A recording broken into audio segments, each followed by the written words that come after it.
Usuhan. Anak dyan po ang tao na dyan ang magal. Grabe dyan, no? Grabe dyan ba? Dugay dyan kayo na ako nagisitahan sa tinuunda. Ang akong anak na lalaki, nagaagal mo kayo, inikuliin niya, wala na rin pagkaon. Mahal ko, magbuto na daw kayo siya, iyan na siya na rin mo kaon. No? Wala. Kanang kaanak ko ba, no? Yung atong kuanan, tinabuhi sa una. O, kanang nabutahan daw. But praise the Lord. No? Giluwas na ta sa Ginoo. Nakabalo na sa pangkikitan. Ito ka ang anak. Na wala na dyan ko na ako. Wala na dyan ko nagbuhat ako. Wala na ko naghalad.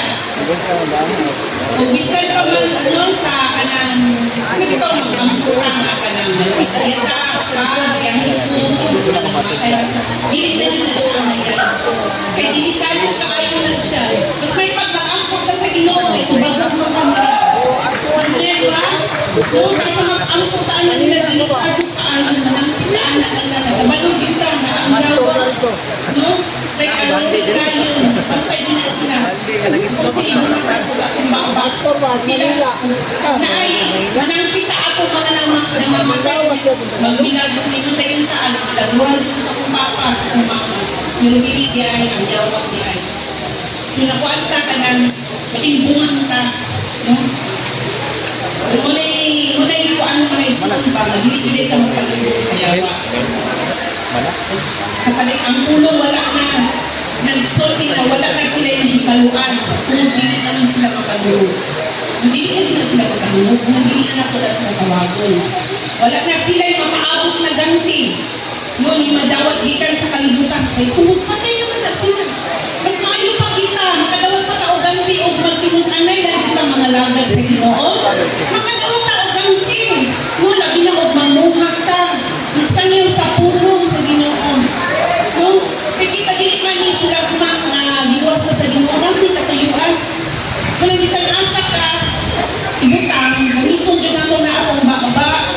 Idiklarahan nato ng kaayuhan, kaluwasan. No? Bisa kung sa atong iampo para sa Ginoo, para sa ilahang kaayuhan. No? Kaya dili man tao atong iampo ang Ginoo. Nagamiton nato atong baba sa pagdiklar o kaluwasan sa uban. Unless kaayo ka ba, inyong anak, natudluan ka sa pulo sa Ginoo, inyong anak dita. Kaya lahi-lahi ang tao na walay pulo, na pulo din sa kalimit ang ilahang kinabuhi o ang ilang mga pangunguna. Amin ba? Amen. O wala po po nag-ingon nga, ang kato-atong mahal sa kinabuhi, hindi natin nato umanin ng buwan. Ano na nandiyan po ito ma-remember? Hindi kita nagkasama kaya anong pagkabang ka. No, si Lord na atong salugiton. Amen. Ang dali sa Efeso 5:11. Ano pa siya RCPD. Ayaw ka mo pag-apil-apil sa mga daotang buhat nga iya sa kaligwit. Tinuon ibutyag ini. No, ang pulong nag-ingon, dili ka mag-apil-apil sa mga daotang buhat. Kaya iya mandumi sa kaligwit. No, kana mga ingon ana ba, labi na ning kanang itong Halloween party. No, testimony lang ko kami na katong naabot ko dito sa Japan. Ipalaan ko sa akong igsoon, naglaan ko sa akong igsoon, sa among ginaagan ng ilang tema kay Halloween. Nung makaanang kong lahi, yun akong dibati na naabot ko dito na ilang ato ilang tema. Ang mga tao sadya kaayo, pero kaanak ko kanang muoy kaayo, kaya nagtuo sila o linaw-linaw, pero wala ba iba kanang hitip na rin sa kaaway. Enjoy kaayo sa dito. Kung sa panahon na katong panahon na nga, enjoy sila dito, nawala din sila kabalo sa kamangkuuran. Impyerno rin ba? Impyerno. Muoy kaayo, nakaanak ko. Puno din sa linaw-linaw, pero magpadayon ka dito na ikaw ay isang matay din. Munang bless kaayo ka mga igsoon, kaya di ka nagkatigong ka diri, nagtapok ka diri, kanang mga dasig bitaw. Kay kanang nagadag ko ta sa atong isig ka kuan ba, kay igsuonan mga dasig ko. No? Muna magpasalamaton ko sa Ginoo, kay siparit na ato ang kinabuhi para sa katuyuan sa Ginoo. No? Amen. Bisan pa man,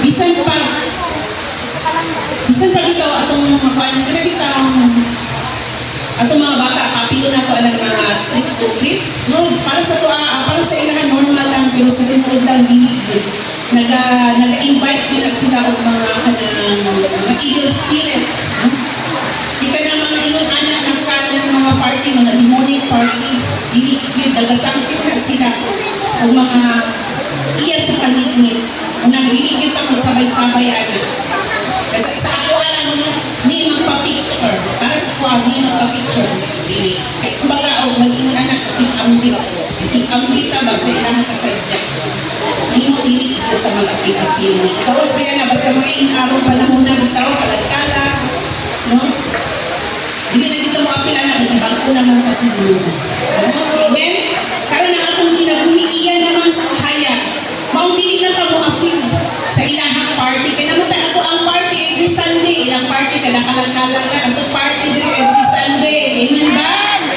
no grabe gid si Lord dapat ang ato ang pamalandungan na himo na ta sa Dios o kahayag na sa Mateo 5:14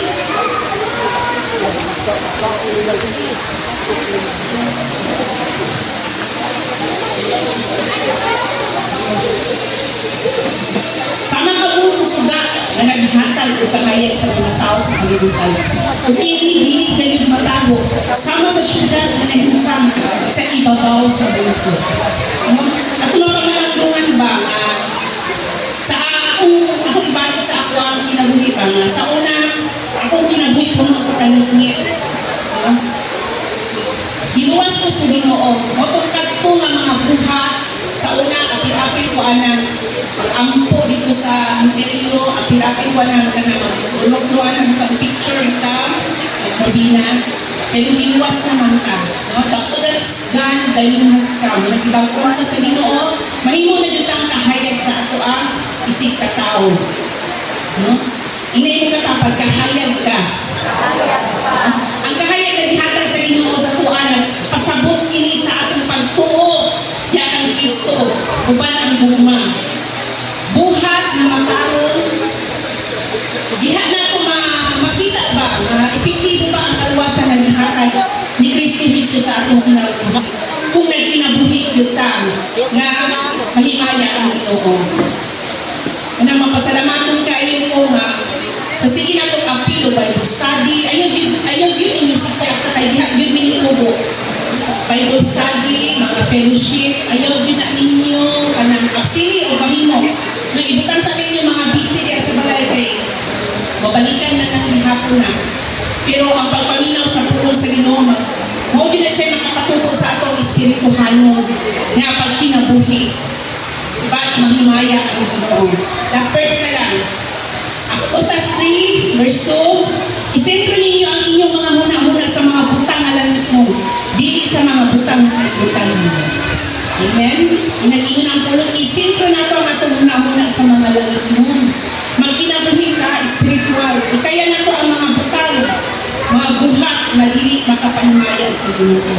Last verse, 1 Thessalonians 5:22, likay ang tanang dautan. So ang pulong yung kanina yung tudlo, malikayan yun ako ang tanang dautan.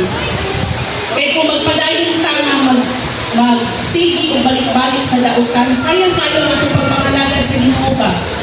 No, buti ka ang tagkaisa, balik na kita sa daan itong kinabuhi, no, dili kita magtubo na, kaya na ito, usap itong bisan sakit sa ato ang pamalandungan, sakit pa nga mawala ko sila, mawala itong mga habit sa una, pero para sa kahimayaan sa Ginoo, para sa kabaguhan sa itong kinabuhi, para po ma-mature ang ato ang espirituhan na paglakaw na sa matarong nadalag sa kaluwasan. Kaya lang, muna ito na naadyo na putlo ng mensahe o manilog ang tanan. Kung ito ko ato mga ulo, hallelujah. Lord, salamat kayo sa pagpuntagon. Salamat Lord sa kinabuhi. Lord, salamat Lord na ito nagpasabot yung ganang Lord na dilig-dilig ang bit sa mga kalibukan na iya sa kanitnit. Bisan pa man sa kalibutan ng lugar. Bisan pa man Lord na naapamisa ang flesh Lord. Lord, pero salamat Lord na imo dyan yung ginagtabangan, ginagdahan, kami na iugad na kung sa may matarong, maugid ko ang pagalaktan. Kay Lord, mabulang din ang kinabuhi. Lord, salamat na ayo Lord na wala kami nagmahay na nag-say yes mininakan ko. Salamat Lord sa imong grasya, sa kinabuhi. Salamat sa imong buka. Salamat sa kaluoy. Bisan pa man sa kaluwasan mo. At salamat sa mensahe. Ikaw mag-bless mo tayo sa all the glory and the adoration belongs to you alone in Jesus' name. Amen and amen.